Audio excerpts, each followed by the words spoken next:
Okay, good evening, everybody, and thanks for joining us this evening. And in what is becoming quite a common occurrence, I think we're all getting quite used to this way of communication. So Owain's given me an introduction, and I'll set about this now. We've got quite a bit to get through in a relatively short space of time, so let's get going. One of the first things I really want to talk about is lamb growth and us getting some targets and really getting our heads into the fact as to just how important lamb growth is. Fast lamb growth is really important in terms of how profitable we're going to be, because it's also a direct measure of how, it's a direct measure of how, let's go back to the next one, come on, go back, how efficient lambs actually are. So there is this feeling, I think, sometimes that it doesn't really matter, because if we look at the price schedule as to what's going on, then if lambs grow really quickly, then well, they're just going to be marketed in sort of August, September, October, when prices are lowest, and you can see there that 5-year average follows a fairly typical trend, and we'll just keep them around to the following year. But the problem is that that is really inefficient if it means that they've been growing slowly all of their lives. And arguably, maybe in the future, if the retailers are going to get more serious about trying to have a UK supply of lamb all the year round, there are management means by which we could actually manipulate that. But by doing it by default with slow growth rates is very inefficient. And my next slide really just emphasises that. And now what this slide is showing us is that in terms of how efficiently lambs use feed, so be that grass, dry matter and or concentrates or whatever, a lamb growing at 300 grams a day, our chap here, is going to be nearly 16% efficient. If that lamb only grows to the same weight, so let's say they're both 40 kilos, but one of them's taken effectively nearly 3 times longer to get there at 100 grams a day, it's only half as efficient. And the bottom line of that is that lamb is going to eat twice as much energy, twice as much dry matter. And that really does matter these days, because it might mean that you could have kept extra ewes. It might mean that you could expand in other directions. You might not have to take quite so much land on rental-wise. Whatever way you want to look at it, there's going to be a cost implication to that. So whichever way we look at it, lambs growing quickly is efficient and is likely to be profitable. And it's something that we really need to concentrate on, particularly in the early part of the lamb's life. So if we just have a look at one of the big influences on lamb growth. Now, clearly for this year, new nutrition and body condition score, we've passed that point, but I think it's just worth just spending just a minute or so on exploring what a difference that makes in terms of how our lambs are actually performing. So if we just look at this slide here, a bit of a busy slide, but it's actually each of those little crosses is a lamb and a lamb's weight over time. So along the bottom here, we've got the age of the lambs in months. So at 4 weeks, 8 weeks, 12 weeks, 16 weeks. And here we've got some targets going on. But before I put any targets in, just have a look at what's happening. So up to 8 weeks, the lambs are growing quite well. And then more or less on this green line here, which is about 300 grams a day. And from that point of view, they're on that 300 grams a day quite nicely until they get to about here, and then there's a dip, and then we pick them back up again. So at this point here, this is our 8-week weight. And at that point, when lambs get to there, the biggest influence on them, the biggest single influence, is how well the ewe has done. How well has she's got them started? How well has she actually milked in terms of the effect? Now, there are some things like nematodirus and coccidiosis which are going to impact on that. Of course they are. But the ewe has a massive influence. And the one thing that we know, and the point I really want to make about this now, is that if the lamb is down here somewhere at that stage, then you're actually not going to be able to make a big impact on it. We know this now, we've followed these lambs through. If they're below par at 8 weeks of age, then these guys are going to be these guys all the way through. So effectively what I'm saying is if we've made a mess of it by 8 weeks, it's really difficult to bring it back again.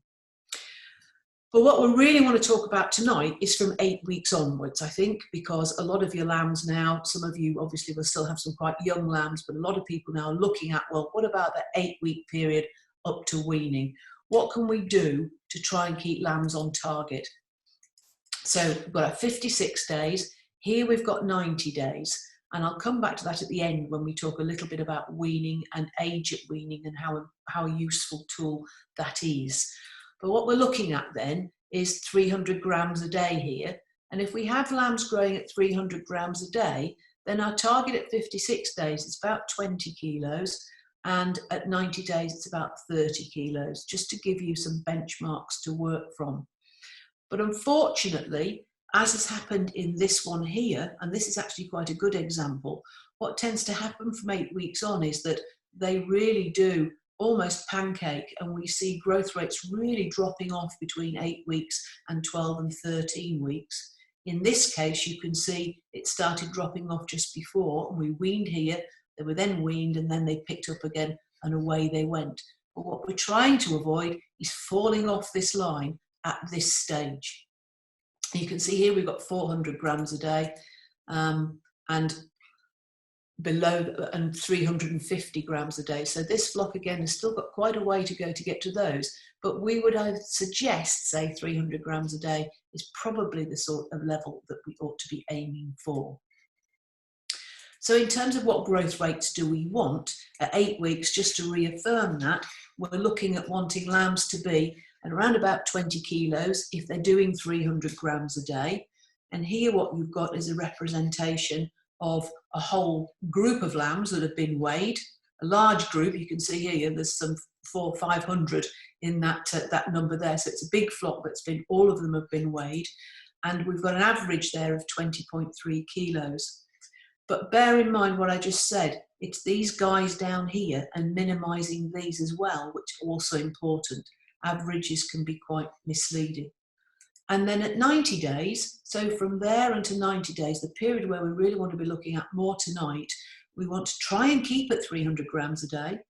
Unfortunately, many lambs fall down to 150 grams a day or less at this stage, for the reasons we'll discuss.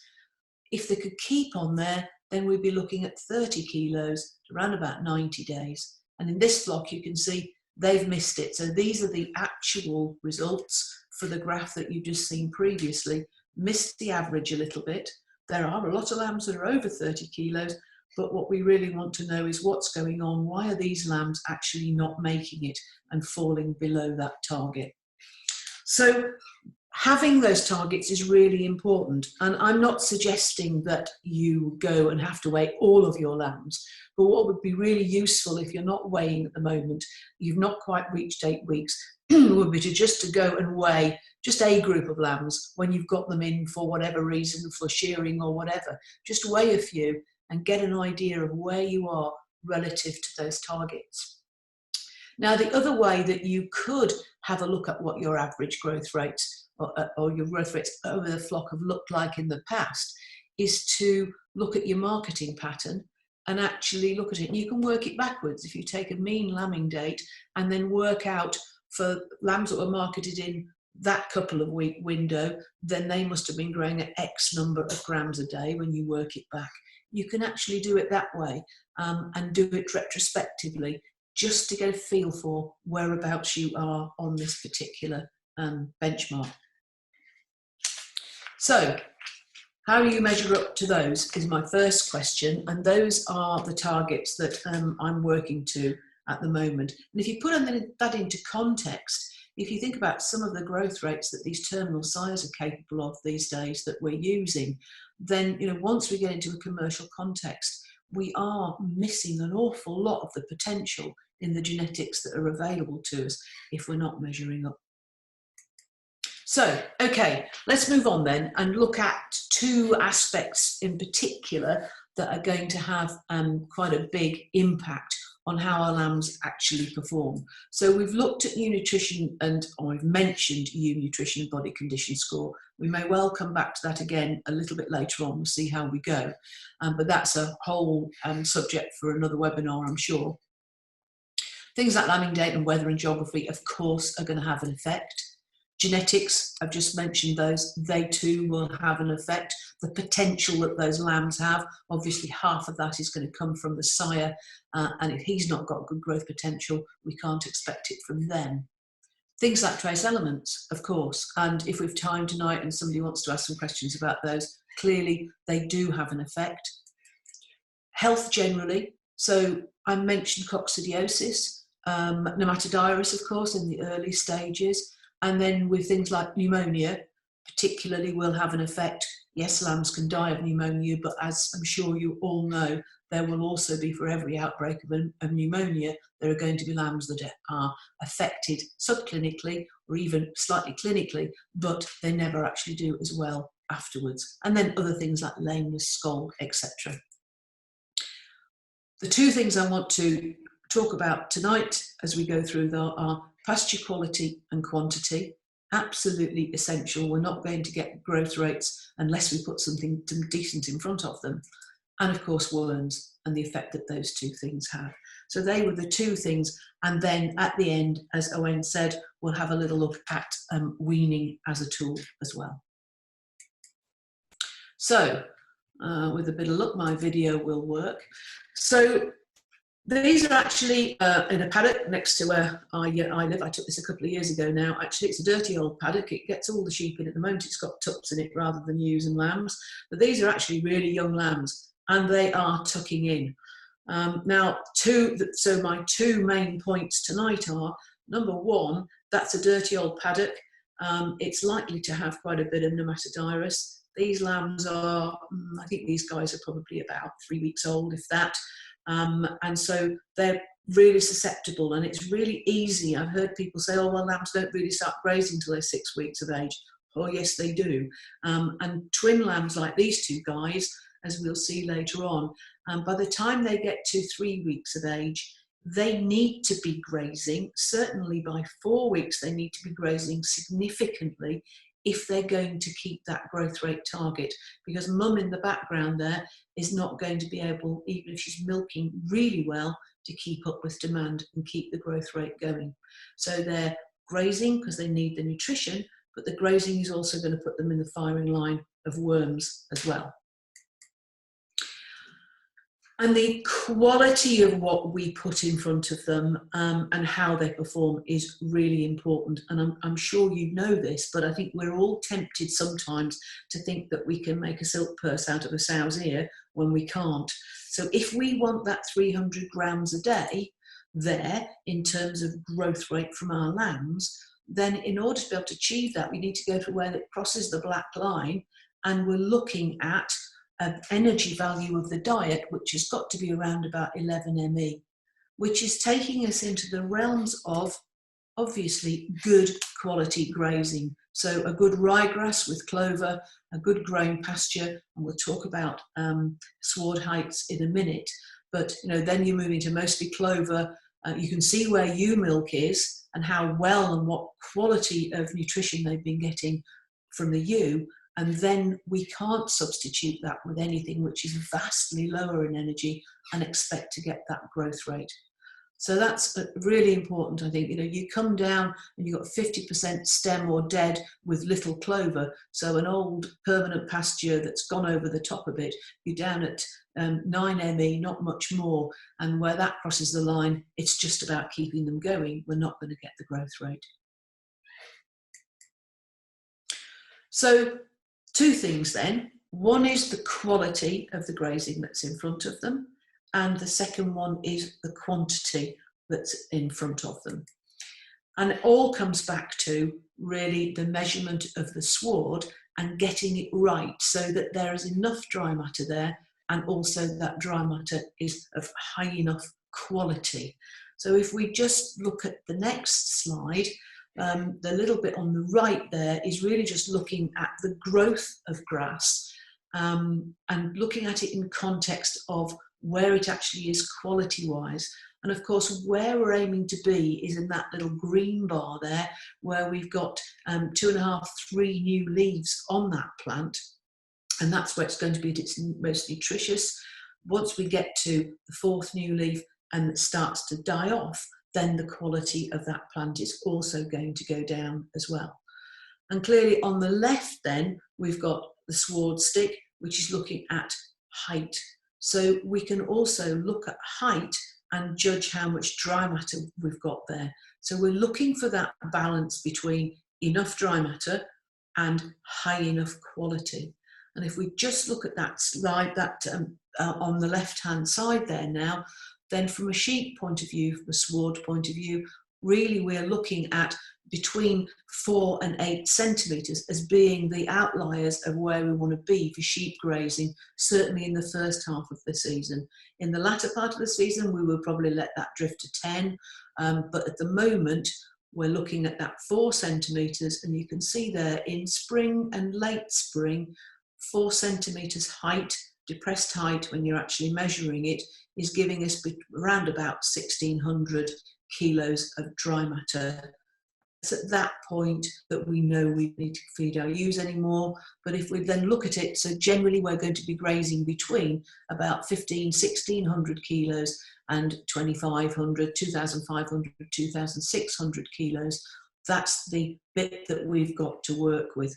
Once we get back down to 1,500, then that's when we should be moving on.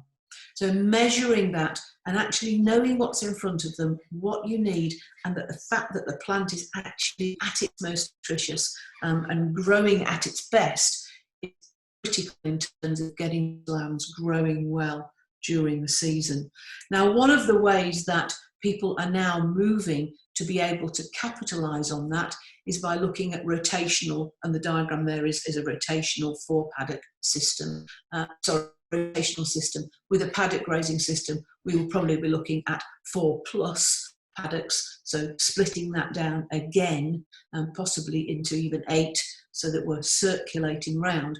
And of course, the idea of that is so that we can keep that sward at the right height, keep it growing at its maximum, and also make sure that we're keeping enough dry matter in front of those animals at the same time. And the sort of difference that that makes in terms of how much we can get from our grazing is shown in this little table here, in that if you look at a set stocking situation, then you're looking at a usable yield of about 4.3 tonnes of dry matter per hectare. If you go to rotational, you are getting half as much again, you're going to 6.6. And if you go to paddock grazing, you get over 8 tonnes, when that's really tightly managed. Now, a slight word of warning there, in that once you start to get to that stage, sometimes you have to be really careful that you're not actually sacrificing your animal performance for that very high usable dry matter per hectare yield of over 8 tonnes in this particular example. So there is a compromise to be made there sometimes, and that again is where it's really important to have those targets set for your lambs in terms of what growth rate you want when, and to be monitoring that. Because for me, I have seen a few times where people have got very high utilisation rates from paddock grazing, but actually their lamb performance is starting to fall backwards because it is just keeping them a little bit too tight in terms of what's available. So we can perhaps come back to that. I will come back to this a little bit more and mention it in the context of worm control and how this potentially has a place within good worm control. So I'm sure we can come back to some discussions about that later on, but just in terms of having that control over grazing, those people who are moving into a rotational situation now, yes, you have to put quite a bit of effort into it. It takes a bit of setting up, but once it's there, then what they do find is that the animals are performing a lot better up to weaning. Okay, so worm control. The problem with worms, of course, is that we don't always know that they're there. These two guys here are pretty healthy lambs, but unless we're actually controlling worms successfully, again, we can be losing up to about half of the potential growth rate, and they would still look pretty healthy. They're not going to have particularly dirty backsides. They're not going to look hollow and shelly as lambs would do if they've got a really heavy worm burden, but it is holding them back. So it is important that we try and get our worm control right. And for me, the basic requirements of good worm control are, yes, we want high growth rates, but as we've said, we need to know what we want relative to what we're actually achieving. We want it to be cost effective. And one of the issues that we've got, I think, is that using worm as anthelmintics in the past has been historically very cheap. And it's also been really quite easy. We were all brought up, I think, on the, well, all you need to do is to worm your lambs every 3 to 4 weeks and everything will be fine. And unfortunately, that has led us, and our overuse of anthelmintics has led us into a situation where we have got issues with resistance, increasing issues with resistance. But the other point I want to make to you really is that that old system wasn't necessarily giving the best worm control. And so what people are finding now is as they move towards doing more monitoring, looking after anthelmintics better, looking at alternatives to just relying on anthelmintics, it is actually improving their worm control and improving their lamb performance. And I think it's one of the fears that people have, is that as we move away from that, they're frightened that they're going to lose performance. And that really isn't the case for a lot of people who've moved down this road. We want it to be uncomplicated. Fact of life now, I'm afraid, that we do have to think more about worm control than we did in the past when we just banged a load of anthelmintic into them. So we can make it simpler, I think, than some people think, but it isn't going to be vastly uncomplicated. We are going to have to put a bit more thought into it. So regular worming patterns were easier, and we do need it to be sustainable in the long term, because we cannot afford to rely on anthelmintics as much as we used to, because we are losing particularly the old groups 1, 2 and 3. When we look at the most recent results that we've had from surveys, we are losing the efficacy of those quite quickly. Not helped, of course, by the fact that we have had to rely quite heavily on the injectables for sheep scab control. So if we look at what happens, and I think I should have a little picture of my little guys coming back up there. So what actually happens when these little guys start grazing, and they would be born, and these lambs, this would be taken around about the first week in April when I took it. So what they're doing is they're starting to graze, and they're grazing pasture that has had eggs dropped on by their dams, by their ewes, and also there's going to be some larvae which have overwintered on that paddock since the previous year. They're grazing away, they start to pick them up, and then of course as they pick them up, those lambs, the worms mature inside the lambs after about 2 to 3 weeks, and then the lambs themselves start to drop eggs, and that builds and builds and builds into this massive crescendo of worms on a pasture that's carried sheep in the spring, just ready to really knock them off as the season progresses. This is high infection is going to cause the lambs a real challenge. So what we're trying to do, if we want to get the best from it, is on the one hand, we want to try and reduce and or avoid the challenge if we can, but we've also got to try and do it by reducing the impact of worms and hopefully trying not to rely too heavily on these treatments. So I just wanted to spend a little bit of time just talking to you about some of the ways that we can actually do that and some of the actions that you can take. So the question then is, can we improve worm control for our young stock, our lambs, and calves, dairy-bred calves particularly, suckler calves not so much because they don't have much of a build-up while they're on their mothers, but certainly if you've got dairy-bred calves, dairy heifers, can we reduce our reliance on anthelmintics at the same time? I think the answer is yes. So here we go. So one of the things that we need to do, and you probably heard us, a lot of us talking about this a lot in recent years, is to check that the anthelmintic, when we do use it, is actually working. So we're not into doing lots and lots of fecal egg counting at this point. All I'm saying is that, do you know what, if you've never done a fecal egg count, then the first thing I would suggest you do is to just do a drench check and have a look and see that when you use this drench, actually it's working. So if we just take this slide here we've got our lamb, and this is a representation of the worms inside this lamb. And the green ones are susceptible to our wormer, the red ones aren't.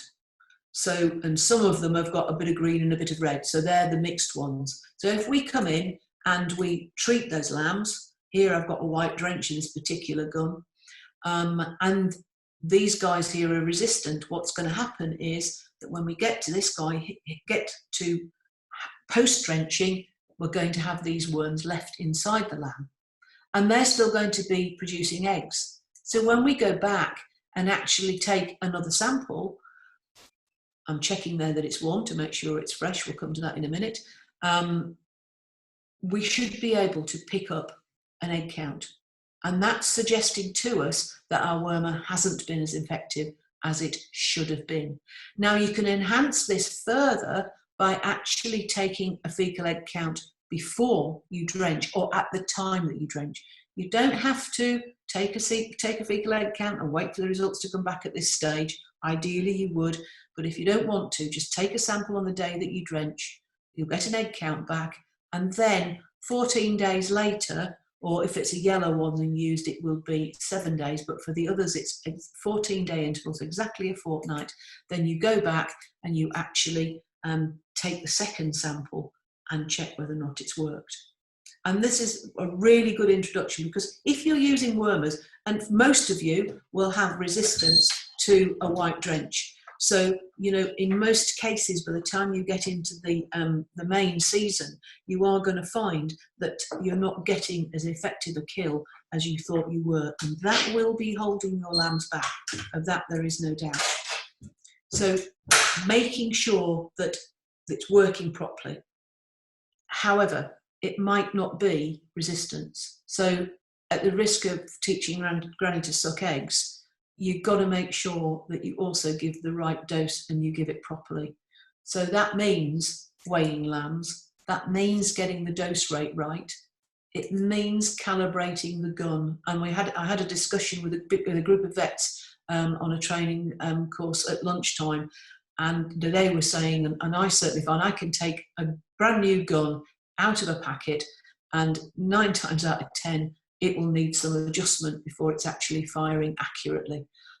So calibration really important, and then obviously administering it over the back of the tongue, particularly important for the white and the clear, which need to sit there. They need to get there in the rumen and have contact time to get a good kill. And just a little example at the bottom is, you know, if you're not weighing, and we've got our example at the top there, and you give a 4 ml dose instead of a 5 because you think none of your lambs are over 40 kilos, but actually they are over 40 kilos and should have had 5, then you add a bit of inaccuracy in for the gun, so 10% inaccuracy there, and then you have a poor dosing technique and you lose another 15%, you can soon be down at a 2/3 efficacy effectively, just simply because the amount of wormer didn't get where it was needed in the right way. So don't always assume that it is anthelmintic resistance. If you're going to do a drench test, then make sure that this is absolutely 100%. Do it all the time anyway, but please do just put this one right, because we need to. So what's actually happening then with resistance is that most of the time, unless we go and do a drench test, we're not going to see that things are building. So what this graph does is to just illustrate to you that at the bottom here, let's start at the bottom. So at the red zone there, it's going to be pretty obvious if you are treating with, let's say, a white worm in the mid-season and you've hit the bottom here, which a lot of people have with the white ones. This is the sort of scene you're going to get. you're going to start thinking, oh, blimey, it's only 2 weeks since I've wormed these lambs. This wormer isn't working. And that you've got an out-and-out failure there. And unfortunately, by that stage, there's no way back. So that white wormer is always going to be down there at the bottom, and when we've lost it. But for a lot of years, you've been actually coming down the slippery slope here. And it's at this point that we really are trying to identify resistance, because this is lamb growth potential. So if we can identify it early, you can move on to another product which is going to work, or you can actually just reaffirm the fact that it is still working for you. Whichever way, it's not a lose-lose. I think some people tend to think that I don't really want to know, because if I know, then I'm going to have to do something. Knowing is powerful, because there are people there, your vet, your SQP RAMAs as they're called now, can actually help you and advise you as to where to go and how to actually keep your wormer, or have wormers that are actually working. So we really want to be catching things here at this stage, and that's what our testing's all about. So just another way of looking at this is, let's say we took a fecal egg count at the beginning, and it's 500 eggs per gram. We'll come on to what that means in a minute. We want it to be less than 50 in the second test, and then we know we're in the green zone.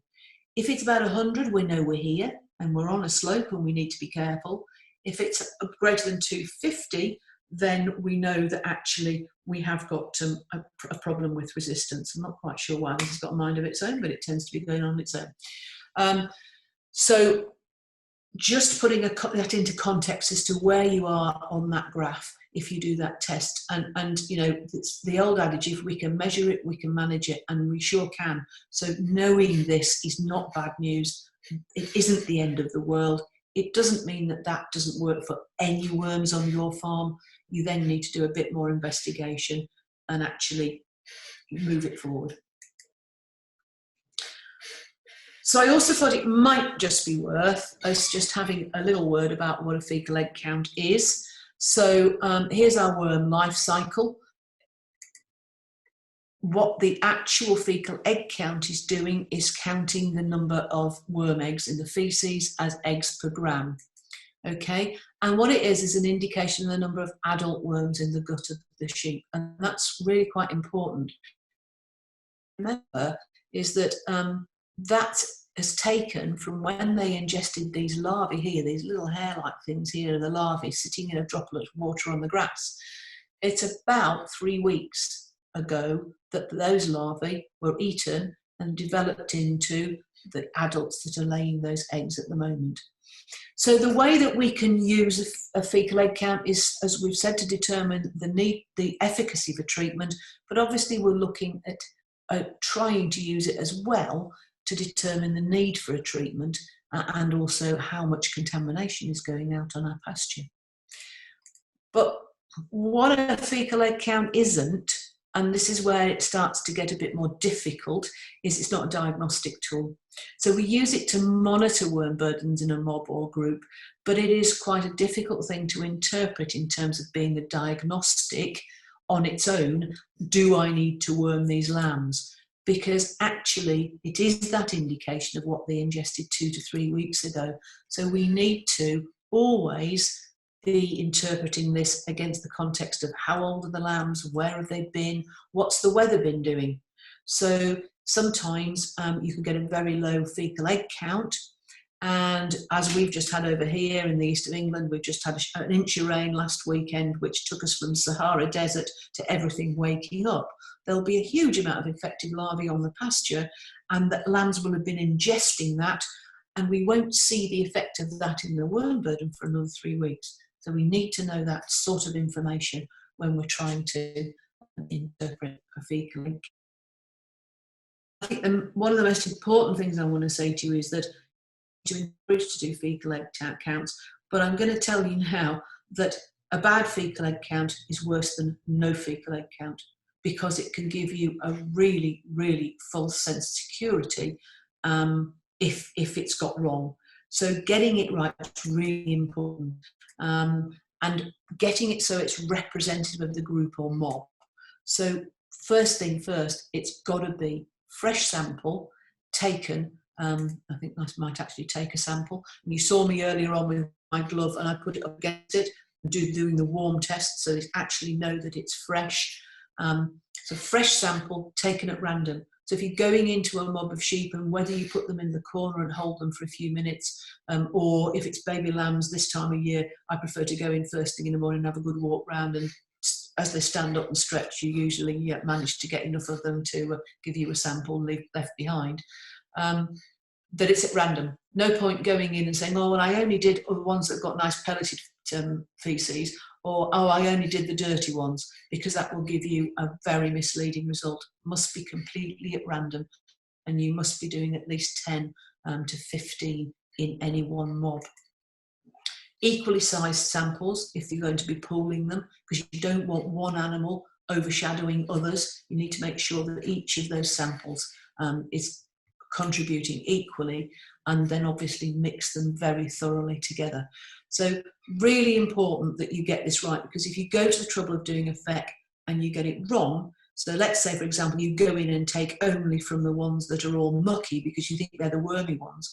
Well, if they're mucky because they're scouring from another reason, then of course these eggs are eggs per gram. So it's very, very fluid muck that's coming out the back. You're going to get a falsely low reading of what your worm count is, and you could well walk away and say, well, it wasn't worms in the first place. Really? It might well be. So don't get caught out by that one. And there's lots of ways that we can get fecal egg counts done these days. DIY, we've got FEC generation 1 and generation 2. You still use a McMaster slide, buy your own on the web, and get a microscope. And then there's also what we call a mini flow tack as well, which again is a type of slide. I can't get them at the moment because they have to import them from Italy, and a certain thing called coronaviruses, and putting the spanner in that works at the moment. But so the mini flow tack is another option. You could Google that, have a look at it. Vet practices, more and more merchants now offering fecal egg counting, and of course there are commercial labs. So year on year now, it's becoming much more easy to access FECs. But as I say, do think about how you're going to use them, and make sure when you take the samples, you give them the best chance. And then choose the right product. And this is where advice comes in. This should be a live link, so it should take me straight through to, so that's straight through onto the SCOPS website, and that is our most up-to-date. That's got every single sheep wormer that is currently on the market in the UK as of January 2020. So it shows you the groups, withdrawal periods, everything like that. So do have a look at that, download it if you want. But think about what the target parasite is, and also we've said about resistance status, and really think about combinations. There are rarely times when we need to use a combination. So these are the ones where we're combining fluke and worm and so on. And particularly at this time of year, we are looking with lambs at worming those lambs. We don't need to be thinking about combinations.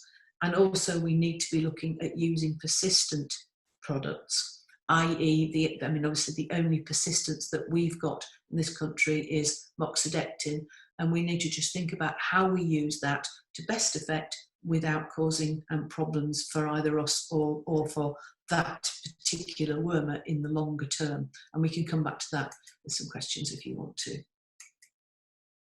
So the other thing that we can use fecal egg counts for, really important, and we're all trying to get into now, is actually mapping what's going on here in terms of where the infection is. Because what the fecal egg count is telling us, of course, is what we're dropping on the pasture. So what the size of this red hump here is, and that will develop into our infected larvae here. And increasingly we are using that. And in the context of paddock grazing and everything else, I think this is going to be quite important, because it may be a good thing and it may be a bad thing to be paddock grazing as far as worm control is concerned. And if I've got a chance, I'll say something about that in a minute. Okay, so we can reduce the challenge. Of course, we can alternate with cattle grazing. Cattle and sheep worms are not the same. Liver fluke's a different situation, that is the same. But in terms of roundworms, cattle will not keep sheep worms alive and vice versa. So if you alternately graze, you will actually knock them out. Now, at this point, somebody usually says, well, can we co-graze them? Yeah, you can. You will dilute the challenge then. But of course, from the point of view of what we were saying earlier on, pasture quality and managing that pasture quality and dry matter, really not easy, because cattle and sheep have got very different requirements in terms of sward height and so on. So from a worm point of view, good. From a nutritional point of view, not good. We could look at things like bioactive forages, of course, as well. And if we have time and questions you want to come back to that, we can. And we can also come back to this one, which is the rotational grazing. I always get asked this one, does it have any effect on worm control? Positively, it will have possibly some advantages in the sense of the quality of the nutrition in there. But equally, if you think about that worm life cycle on the right-hand side there, if your rotation is absolutely coinciding with eggs going on the pasture from being stocked heavily, and those all becoming infected, just as you put animals back around on your rotation, they could be heading for a big wall of challenge. So the jury's out really. There's pluses and minuses, and you know it's something I think we need to work on. But don't think that rotational grazing is necessarily going to be a massive advantage in terms of your worm control. Finally, then, when should lambs be weaned? Just quickly, when should lambs be weaned? And then just have a look at this. I alluded to this earlier on. It's kind of it's a bit of a dog and stick diagram, this one, isn't it? But here's our lambs, 3 weeks of age. Here's what our lambs actually need in terms of energy to be able to keep growing. This is what the ewe is actually producing. So by 3 to 4 weeks, twin lambs, the ewe cannot keep up with demand for those two lambs. And to keep the growth rate going, we have to fill in this gap, and usually we would fill in that gap by providing them with good quality pasture. Now at this end of it, look here at 12 weeks, the contribution of the ewe to those twin lambs is absolutely minimal at that point in time. So we really ought to be thinking about weaning lambs around about this stage, because we want to actually take away some of the competition from the lamb's point of view. We want to put good nutrition in front of them and them not have to compete with mum.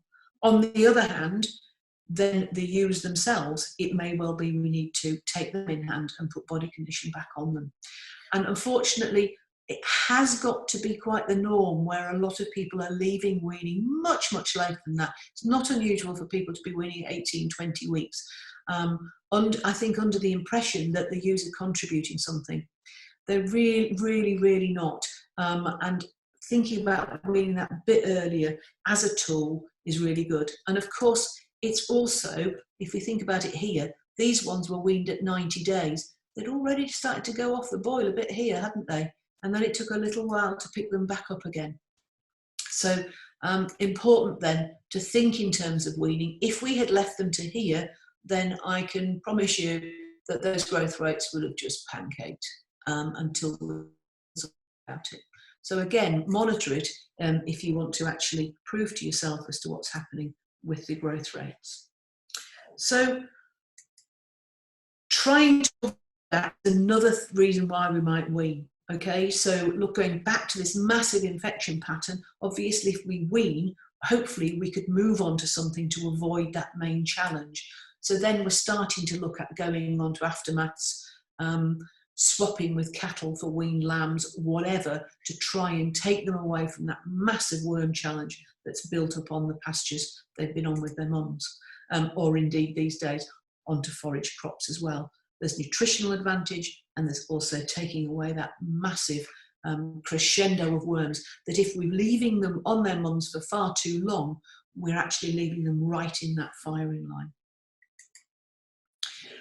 And just finally, from the point of view of the ewes themselves, this is just to remind you that the other thing is that, you know, if the ewes have been working really hard and they do need to gain body condition, so if their body condition, you know, is down in the 2 to 2.5, then they also have a massive requirement for energy over a long period of time, to be able to get back into the right condition, 3+, to be going back to the ram. And that takes time, and it takes kilograms of grass and management. And it's much easier to do that when obviously the lambs are off them. They're not going to start recovering as well when the lambs are on them. And also those ewes, once you've got control of them, particularly in a paddock grazing situation, you can actually try ewes not to clean up the pasture for worms, but you can actually get them to hoover up a lot and drop the levels down, so they can be useful from that point of view as well. So do consider when you're weaning, and my plea would be not to leave it perhaps as long as we've been tending to do over the years. So just in summary then, Owain, just to cap off, we've covered quite a lot of ground.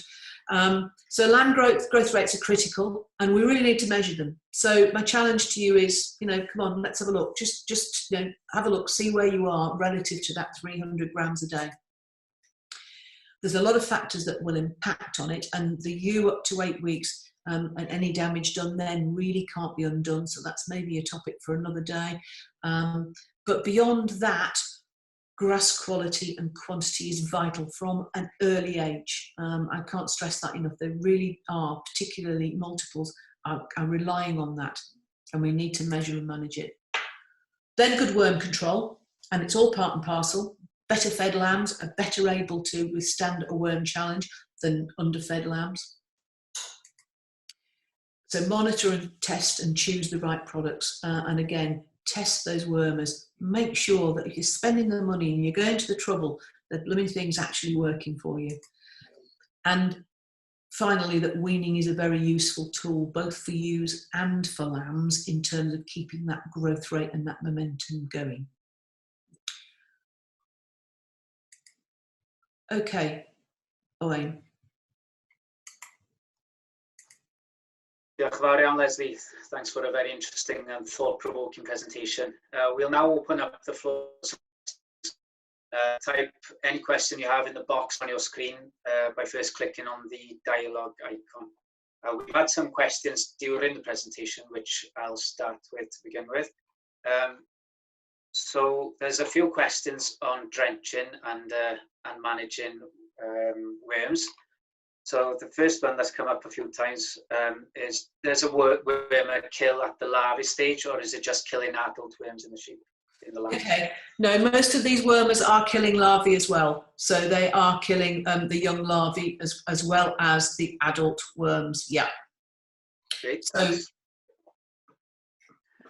moving on to, again, with drenches, there was a couple of questions right at the beginning about Solvix. So Bill says there's been a few reports of resistance to Solvix. So in view of this, what do you recommend as a quarantine drench for bought-in stock? Okay, well, to put it into context, there are 3 confirmed cases in the UK of resistance to Solvix. And in all 3 cases, they have been where people have perceived that they've got triple resistance to other things, and they have used Solvix exclusively. And this was really the danger that we were warning people about, was that, use the Solvix. And of course, we've got StarTect as well, one or other of those 2, and use them now for this late season drench and the quarantine drench to try and avoid the need to use them exclusively. So I would not be frightened about using Solvix still for a quarantine drench, because resistance is still there are only those 3 cases. Certainly what I do with my clients is I would get them that they will be doing a mid-late season drench for their lambs, and then they would have quarantine, and I would have them using Solvix 1 year and StarTect the other, so that at least we are ringing the changes. But I wouldn't be at this stage too worried about that resistance status. Great, thank you very much. You've actually answered the next question as well there, so I'll skip over to another one then. Staying on the drenches for now, let's see. So you mentioned rotating the grazing with other species of animals such as cattle. There's a question here asking if you can do this, alternate the grazing with horses as well. Yeah, you can. I mean, there's no problem with alternating from a worm point of view. Horse worms and sheep worms are not the same. My concern would be that horses are mucky grazers, aren't they? So it's the quality of the grazing that horses leave behind that would. So the horse lovers will hate me, won't they? I like horses too, but yeah, it would be the quality of the sward that's left behind. But certainly, if you had a break for a year and had horses in there from a worm point of view, it would help. I would just add at this stage, I'm conscious I'm sat here in the dark, aren't I? I better put a light on. I would just say that what you must never ever do, if you can avoid it, is to put goats and sheep anywhere near each other.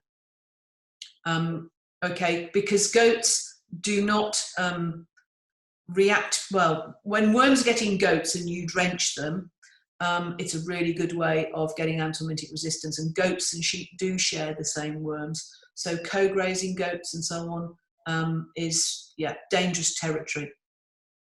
Thank you. So moving on, I'll have a quick look through here what comes up. I think this was covered in a webinar with Ian Thomas last week or the week before now. But would you recommend white drench as a first drench for lambs, or use another group of worm?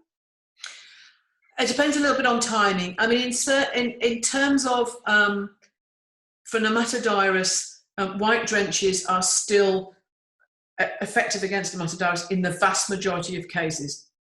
So there have been one or two reports, there have been some new work out recently which I think has got people a little bit scared, but basically all that work was saying was that if we go looking for it, we can find the odd worm on a lot of farms that's got some resistance to the white drenches, the odd nematodiarus, but the number of cases where it's actually been a problem is very small. Where the issue gets to be a bit difficult is where you get a late nematodiarus. So where I've got some people over here now who started lambing middle of April, and their lambs are going to be coming up to their period of nematodiarus risk, potentially would be later, the other worms have woken up as well. And where the other worms have woken up as well, and I know I've got white drench resistance, I would bail out at that point. So you've got to think about when relative to where everybody else is waking up. Okay, thank you. So moving away from drenches now, a question from Philip. Can a rotational grazing paddock be used to keep lambs for 48 hours to shed worms post-drenching and returned to 14 days after a second drenching to focus shredding on a dirty paddock to clean up other paddocks? Not sure I'm following that. Repeat that one to me. Right. Can a rotational grazing paddock be used to keep lambs on for 48 hours to shed the worms post-drenching, and then returned to 14 days after a second drenching to focus shredding? 14 days. Well, so if you drench them and you put them back on there and they're shedding out those worms, then 14 days later, those eggs are likely to be coming back into being infectious again. So that's exactly when you're bringing them back, so they're going to pick them up. Now, the speed with which that happens depends on the weather conditions as much as anything else. So if it's, over in Wales, you don't get as dry as we do, but we get very dry periods where the worms just are doing nothing. They're all sat in their dung pats waiting for some moisture, which we had last weekend, and I'm now expecting to see things just take off. And within 2 to 3 weeks, we'll see a massive increase. But if it's dry, it might be 6 or 8 weeks, and they will just sit there. So I guess it depends a lot on the conditions and everything. So another question. We had an outbreak of scab about a month before lambing was due to start, and we had to treat with sidectin long-acting injection. There is a huge amount of feces on our pasture still. Is this due to the sidectin or just the dry spring? A huge amount of feces still on there. Yes. It'll be due to the dryness, almost certainly. So I think what they're referring there to is potentially the effect that the ivermectins have on dung beetles So actually the reality is moxidectin has a less effect than the other ivermectins, is the general consensus. But I would think it's probably more to do with the fact that it's sat there. And the other thing is, I think we all know this, when you're trying to take samples from ewes around lambing time, it's so easy because they produce enough feces for an elephant. Yeah. Massive amounts. But that's the other thing, of course, is that, you know, ewes producing a lot of feces and potentially quite a lot of contamination. But yeah, that's what it'll be. Thank you.